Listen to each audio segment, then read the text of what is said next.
Welcome to The Explainer. Today, we are diving into a philosophical argument that is profound, deeply challenging, and honestly, pretty unsettling. It's an idea that takes our most basic beliefs about life and turns them completely upside down. It's the argument that, from a purely moral perspective, the extinction of humanity might not be the tragedy we assume it is. So, let's get into the logic behind this pretty startling claim. So let's kick things off with this really old, kind of unsettling idea that you see pop up from poets and philosophers for centuries. Never to have been born is best. Now, is that just some poetic, gloomy sentiment? Or is there actually a rigorous logical argument hiding in there? Well, that's the puzzle we're going to try and piece together today. Okay, to really get this entire argument, you have to start with its cornerstone. It all hinges on this one single concept: a fundamental imbalance or asymmetry between pain and pleasure, between the good and the bad things in life. So the big claim here, and it flows right from that asymmetry we just talked about, is this: coming into existence is always a serious harm. Now I know, that's a radical idea. It goes against just about every intuition we have. So let's really break down the logic it's built on. This little table right here, this is basically the engine of the entire argument. Let's walk through it. In scenario 1, existence, you get pain, which is bad, and you get pleasure, which is good. Simple enough, right? But now look over at scenario 2, non-existence. The absence of pain, well, that's good. Nobody is suffering, so that's a positive. But the absence of pleasure is just not bad. Why? Because there's nobody there to be deprived of it. You can't miss a party you were never invited to. And that's the asymmetry. Non-existence has a huge advantage, avoiding all the bad stuff, with no real disadvantage. Okay, so that's pillar number 1. Now let's get into the second major piece of this argument. And this one comes directly from our most basic assumptions about how good our own lives actually are. You know, if you ask most people, probably including yourself, is your life good? They'd say, yeah, or at least that it's worth living despite all the tough parts. But this argument says, hold on, that positive feeling isn't based on some objective calculation.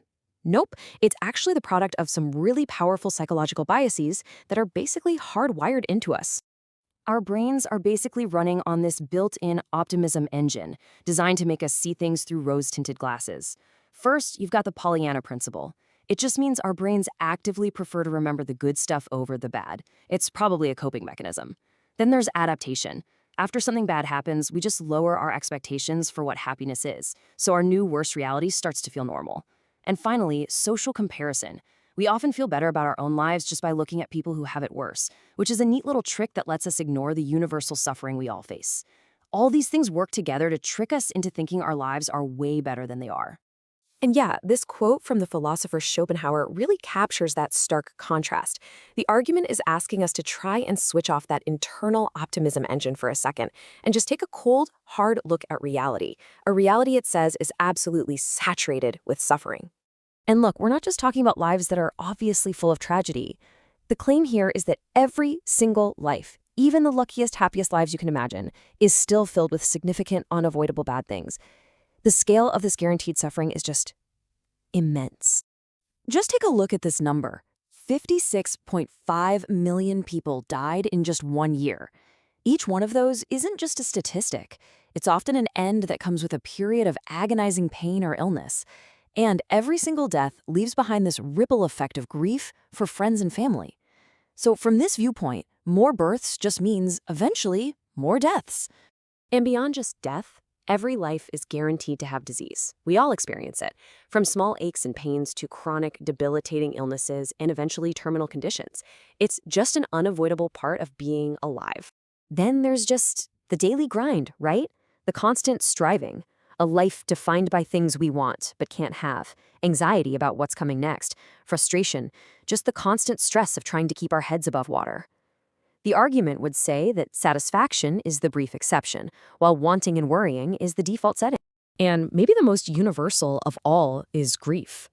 Every single one of us, if we're lucky enough to live long, are guaranteed to feel the absolutely shattering pain of losing the people we love. This isn't a maybe, it's a certainty.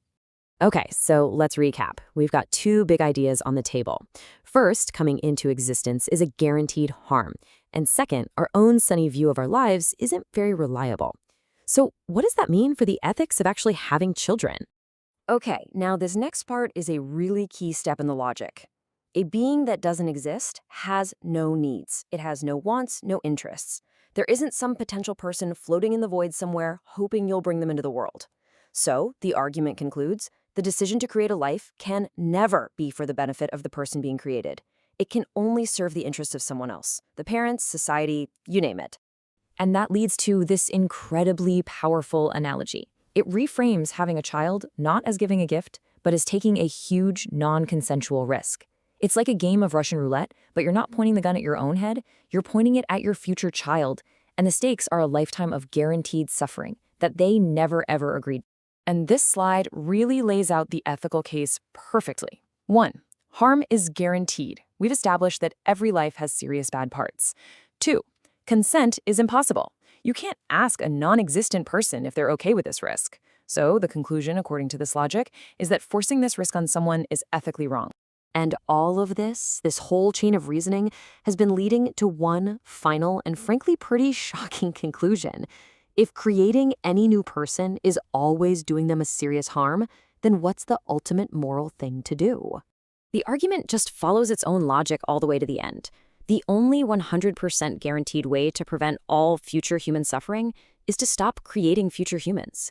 And so the moral ideal would be a population of 0, achieved, and this is key, not through violence, but through the voluntary, peaceful end of all procreation. Okay, now this is super important to get right. We have to be crystal clear on this point. This argument is not, and I repeat, not, for a violent, catastrophic extinction that causes more suffering. It absolutely rejects that.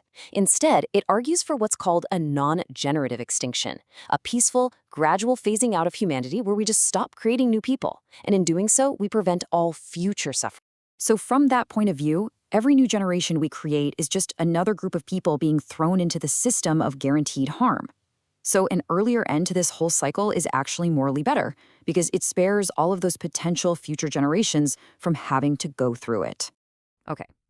I know what a lot of you are probably thinking right now. This whole thing sounds wrong. It feels completely backwards, maybe even repellent or monstrous.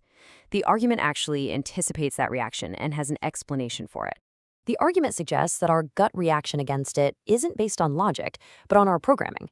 We have this powerful biological drive to reproduce. It's baked into our DNA. And our cultures are all built around celebrating life and birth. But, and this is a big but, history shows us that our moral gut feelings can be really, really wrong.